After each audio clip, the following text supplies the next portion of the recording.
뭔가 얘기를 하는 것 같은데 어렵게 느껴져요. 그죠? 그래서 우리가 이제는 로마서라는 내용을 배울 거예요. 자, 로마서는 어떤 책이냐면 사도 바울이 로마에 있는 교회에게 쓴 편지예요. 그런데 이 로마서, 신학자들 그리고 기독교에 있어서 이 로마서는 진짜 중요한 책이에요.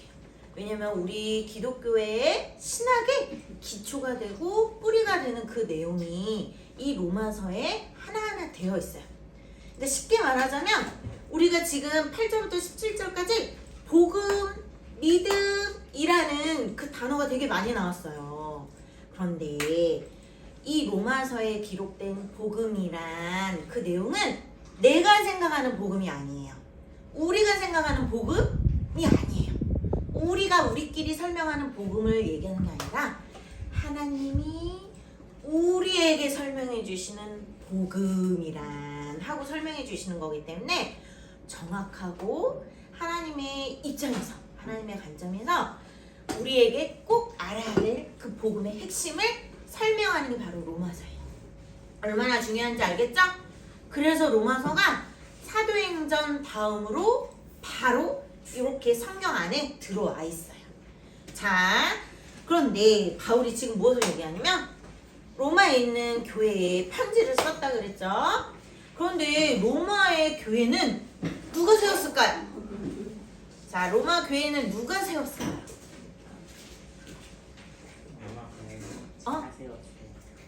이단이에요. 자, 로마 교회는 바울이 세웠을까요? 바울이 세우지 않았어요. 로마의 교회는 로마의 유대인이나 로마에 있는 이방인이지만 하나님의 말씀을 듣고 나도 하나님을 섬기고자 했던 사람들이, 자, 사도행전 2장 우리가 배웠어요. 성령 강림절에 대해서 배웠어요.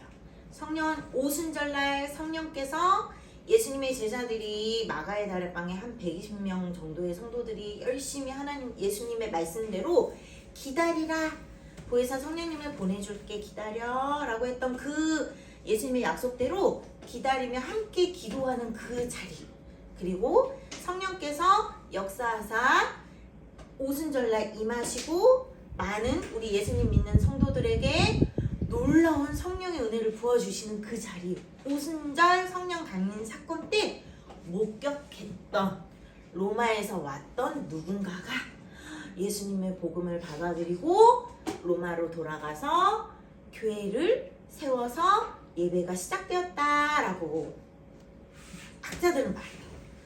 그래서 그 소식이 많은 사람들에게 전해졌어요.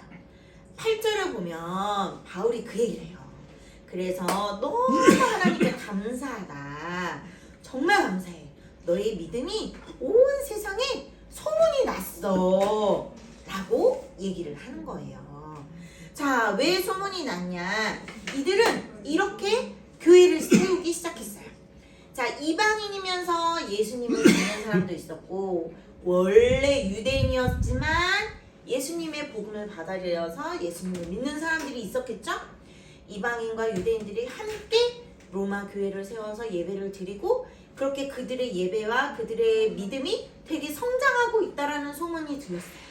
그리고 혹은 역사적인 이유로 인해서 유대인들이, 로마에 있던 유대인들이 다시 추방이 되기도 하고 5년 만에 돌아오기도 했을 때, 자, 로마에 있는 교회에 로마의 유대인들이 다 추방이 되었어, 나갔어요. 그럼 로마 교회에 이방인이었던 그리스도인들만 남아있겠죠. 자, 그래서 어떻게 유대인인 그리스도인들이 다 나갔으니까 그래, 우리가 열심히 교회를 잘 가꾸고 섬기고 돌보자 하고 이방인들의 그 생각대로 교회를 세웠고 교회를 열심히 섬겼고, 5년 뒤에 유대인들이 다시 돌아왔을 때 야, 이건 이렇게 하면 어떡해, 이렇게 해서는 안 되지, 그건 틀렸어 라는 갈등이 생기기 시작했던 바로 그 상황에 바울이 편지를 써서 유대인이나 이방인 헬라인이나 다 복음이 하나이고 나는 너희들에게 복음의 빚을 졌어. 내가 너희들한테 꼭 가서 이방인이 말하는 복음도 아니고 유대인이 말하는 복음도 아니고 하나님이 너희 모두를 향한 오직 한 가지의 복음을 내가 다시 설명해 주려고 해 라고 쓴 편지예요. 자, 그런데 바울이 말하는 그 복음이란 뭘까요? 지금 계속 복음 했지만 영어로는 가스펠이라고 해요. 그죠? 자, 이 당시 사실 복음이라는 단어는 어떨 때 쓰였냐면 역사적인 배경이 있어요. 자, 로마 황제. 자, 우리 이런 말 하죠? 야, 로마에 왔으면 로마법을 따라. 이런 말 하죠? 그리고 온 세계의 모든 길은 어디로 통한다는 말이 있는 줄 아세요? 로마로 통한다는 말이 있어요. 자, 그런 것처럼 이 당시 로마 제국은 전 세계적으로 엄청난 영향력이 있었어요. 그렇기 때문에 로마 제국이 다스리는 곳마다 평화가 있어 라고 로마인들은 이야기했고, 그 로마의 너희들에게 평화를 준 사람이 바로 누구였을까요? 로마 황제라고 했어요. 이게 바로 복음이야 라고 했던 문화의 배경이 있어요. 자, 그랬더니 바울은 아니야. 진정한 평화는 로마 황제가 주는 게 아니야. 진정한 평화는 바로 예수 그리스도야 라고 했습니다. 이게 바로 성경에서 말하는 복음이야 라고 바울은 감히 로마 황제가 말하는 복음을 뒤집어서 바로 예수님이 가져오신 예수님의 십자가 부활과 이것이 바로 복음이야. 복음은 곧 예수 그리스도야 라고 편지를 쓰고 있는 거예요. 가르치고 있는 거예요. 우리에게. 자, 그렇기 때문에 여러분, 예수님께서는 이 복음, 자, 이것을 이제 설명하려고 해요. 예수님은 우리 모든 죄를, 근데 왜 전도사님은 매번 똑같은 얘기 할까요? 여러분, 이 이야기를 지금 전도사님이 복음에 대해서 설명을 하려고 하는데 이상하다. 저 했던 얘기 또 하고 또 하고 또 하네. 자, 왜 했던 얘기를 또 하고 또 하고 또 할까요? 힘들게 하나지. 뭐라고요? 안 들어서. 와, 정답. 그것도 맞아요. 안 들어서. 그것도 맞아요. 자, 그런데 우리가 모여서 예배를 드리잖아요. 우리가 교회의 몸을 이루어 우리는 교회를 섬기고 교회를 세워가고 있어요. 자, 교회는 누구의 몸이죠? 예수님의 몸이에요. 그죠? 네. 그렇기 때문에 이 예수 그리스도, 바울이 말하는 예수 그리스도, 이게 바로 복음인데, 예수 그리스도를 빼고는 어떤 것도 이야기하는 게 의미가 없습니다. 전도사님이 여기 나와서 잔소리를 한들 의미가 있나요? 없어요. 전도사님이 여기 나와서 하는 얘기는 오직 예수 그리스도에 대해서 얘기하는 것 뿐이에요. 그쵸? 잔소리는 집에서 하는 것만으로도 충분하죠? 네. 그래서 여러분, 저 얘기 왜 또 하지? 라고 생각하겠지만, 우리가 예배드리는 의미는 예수 그리스도에 대한 이야기 외에는 의미가 없어요. 복음을 듣는 것 외에는 의미가 없어요. 자, 예수님은 우리를 위해서 이 땅에 오셨어요. 그런데 이 땅에 오셨는데 어떤 모습으로 오셨을까? 히어로처럼 아이언맨이나 죽었는데 다시 또 아이언맨이 한 번 죽었는데 또 살아나지 않았나요? 아니었나? 그게 누구였지? 죽었는데 살아난 것 같은 그런 슈퍼맨 같은 그런 모습으로 온 게 아니라는 걸 얘기하는 거예요. 예수님은 우리와 똑같은 몸으로 오셨어요. 이게 되게 중요해요. 이 당시 성경 쓰여지던 당시 아니야. 하나님의 아들인데 어떻게 우리와 똑같은 몸으로 올 수 있어? 그렇지 않아. 라고 생각하는 사람들이 정말 많았어요. 지금도 그것을 우리는 못 믿잖아요. 그죠? 자, 예수님에 대한 이야기를 할 때 거짓말. 말도 안 돼. 거짓말. 지어낸 이야기야. 라는 말 많이 들었죠? 자, 왜 무엇을 못 믿기 때문이죠? 우리와 똑같은 몸으로 오신 하나님의 아들이라는 것을 소개하자마자 거짓말하지 마 라고 우리는 다 생각하거든요. 자, 복음은 예수님께서 우리와 똑같은 몸으로 이 땅에 오셨어요. 그리고 우리와 똑같은 모든 사람들의 그 죄를 단 한 번의 제물이 되어 십자가에 죽으셨어요. 그리고 그 십자가에 흘리신 피로써 하나님께서는 우리의 모든 죄, 예수님을 십자가에 죽으신 예수님을 믿는 자마다 우리의 모든 죄를 용서해 주신다 하신 거예요. 그리고 여기서 끝나지 않았어요. 십자가에서 죽으셨어. 끝났어. 그래. 그래서 뭐 어쩌라고? 그러면 진짜 복음은 완성되지 않아요. 그리고 예수님은 3일 만에 이 십자가에 죽으신 예수님이 부활하셨어요. 자, 그럼 여기서 부활하셨는데, 자, 혼만 부활하셨을까요? 영적으로만 부활하셨을까요? 아니에요. 우리와 똑같은 육신의 몸으로 부활하셨어요. 첫 부활의 열매로 우리에게 보여주셨고, 그 당시 제자들에게 찾아가셔서 내 손을 만져봐. 믿지 못하는 도마에게 내 옆구리를 만져봐. 내 목자국 난 이 목자국이 난 구멍을 만져봐 라고 하셨어요. 이 우리의 똑같은 육체의 몸으로 부활하신 것을 보여주신 거예요. 그리고 예수님은 하늘로 우리가 거할, 하늘나라에 우리가 거할 집을 예비하러 가셨고, 그리고 마지막 약속 어떻게 하신다죠? 가셨어요. 끝이 아니라 그 예수님이 다시 오세요. 다시 오실 땐 또 영적으로만 오실까요? 아니에요. 우리의 이 육체에 똑같은 부활하신 몸으로 하늘에 가셨고, 그 똑같은 몸으로 다시 우리에게 오세요. 그럼 우리는 예수님과 같이 똑같이 우리는 예수님과 함께 육체는 죽으나 다시 예수님의 모습으로 예수님처럼 육체의 몸으로 부활하여서 똑같이 예수님과 함께 하늘나라에 가는 거예요. 이게 복음이에요. 자, 그래서 많은 사람들은 거짓말하지 마, 지어낸 이야기야 라고 믿지 않은 사람도 정말 많아요. 그죠? 그래서 바울은 이런 얘기도 해요. 우리가 읽은 본문 1장 7절, 우리가 1장 7절 한번 읽어볼까요? 자기 성경책. 자, 1장 7절 한번 읽어봅시다. 시작.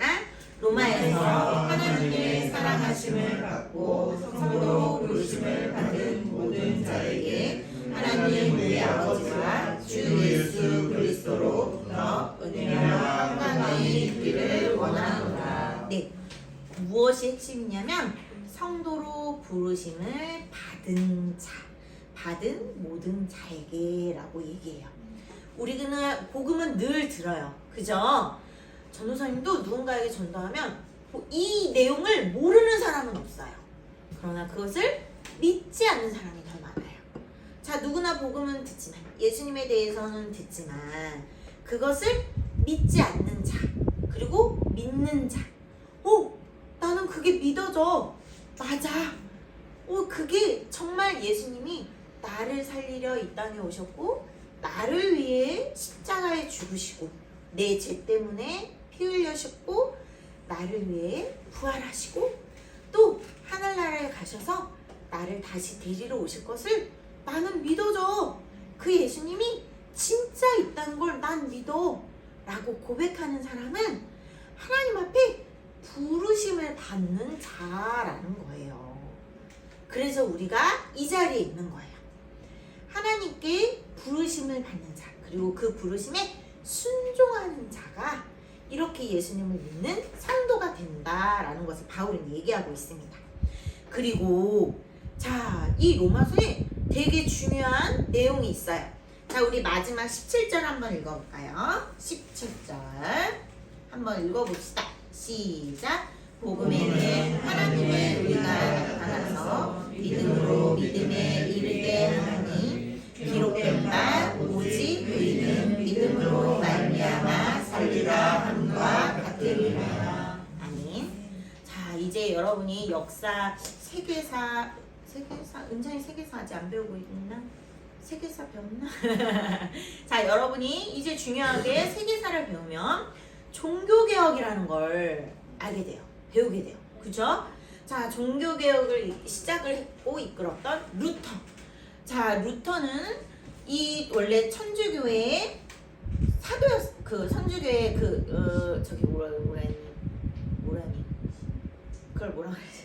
신부님 사제. 신부님. 맞아요. 신부님이었어요.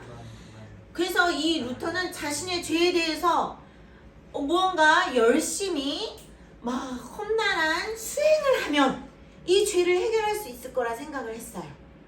그런데 그게 안 돼요. 심지어 루터는 엽기적인 행동도 했어요. 자기 방에서 자기 몸을 막 채찍으로도 때렸대요. 자기의 이 죄를 어떻게 하지 못해서. 이 죄의 습관을 여러분 예주가 놀랍게 쳐다봐요. 기가 막혀. 왜 그래? 그죠? 말도 안 되죠? 지금은 누군가 그렇게 한다 그러면 이렇게 쟤 왜 저래? 병원을 가야 돼요. 그죠? 자, 그 당시 루터는 자신의 죄의 습관을 스스로 어떻게 하지를 못해서 자기 안에 있는 죄를 해결할 수가 없어서 막 채찍으로도 혼자 때렸대요.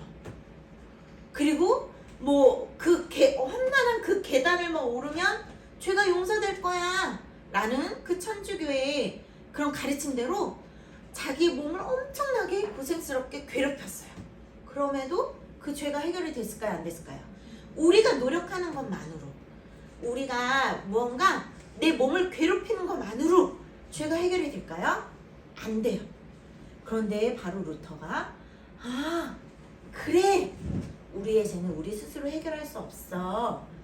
바로 우리의 구원은 우리가 스스로 이룰 수 있는 것이 아니라 오직 믿음으로만, 누구를 믿는 믿음?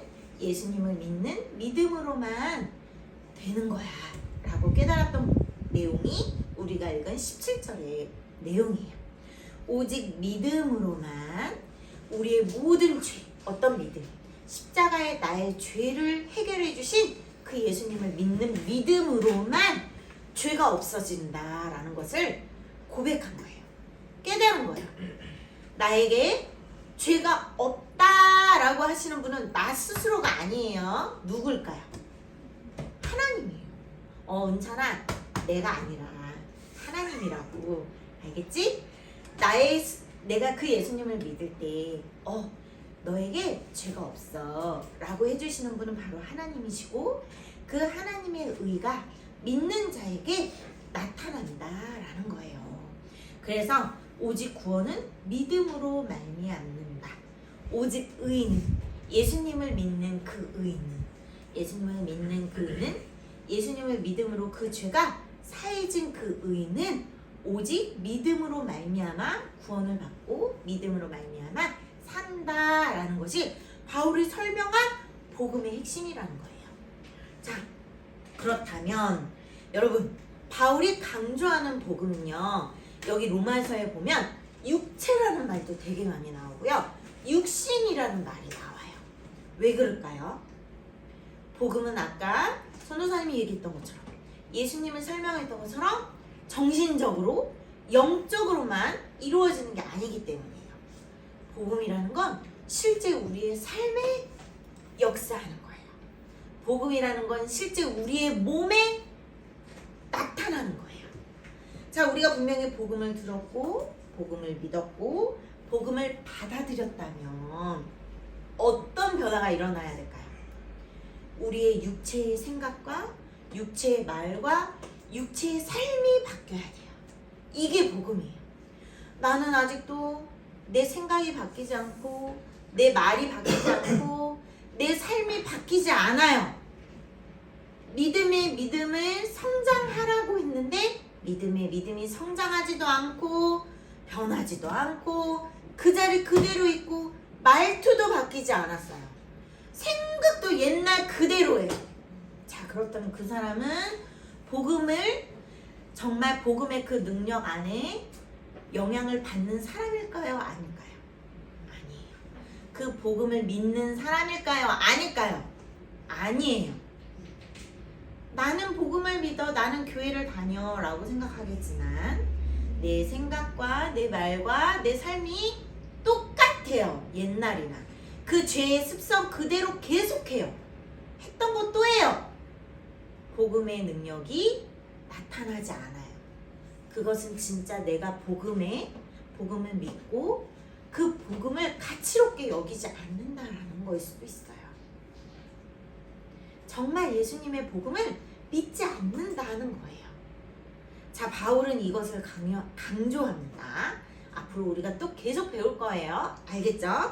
그래서 바울이 설명하는 복음, 하나님의 능력. 그 하나님의 능력은 우리의 생각을 변화시키시고, 그 하나님의 능력은 우리의 말을 변화시키시고, 우리의 마음, 우리의 계획도 변화시키시고, 우리의 삶도 변화시키신다는 것. 예수 그리스도가 우리를 그렇게 변화시키신다는 것. 이게 바울이 설명하는 복음입니다. 자, 우리 그럼 같이 잠깐 기도하겠습니다. 하나님, 지금은 잘 모르겠지만 정말 성경에서 바울을 통해 하나님이 우리에게 설명해 주시는 복음, 예수 그리스도가 우리의 삶을 변화시키시고 정말 우리의 영혼도 사망에서 생명으로 옮기시고 우리의 육체도 삶 가운데 예수 그리스도의 그 능력으로, 복음의 능력으로 역사하신다는 것을 우리는 배웠습니다. 예수님 도와주세요. 우리의 삶이 아직 예수님의 복음이 무엇인지 나타나지 않고 있어요. 정말 하나님의 의가 하나도 찾아볼 수가 없습니다. 하나님의 의를 볼 수가 없습니다. 우리의 생각과 우리의 말과 우리의 삶의 모습에 정말 예수님의 복음이 드러나기 원합니다. 하나님의 의가 나타나는 것을 원합니다.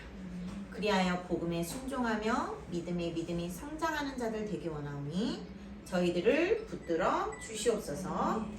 감사드리며 예수님의 이름으로 기도드립니다. 아멘.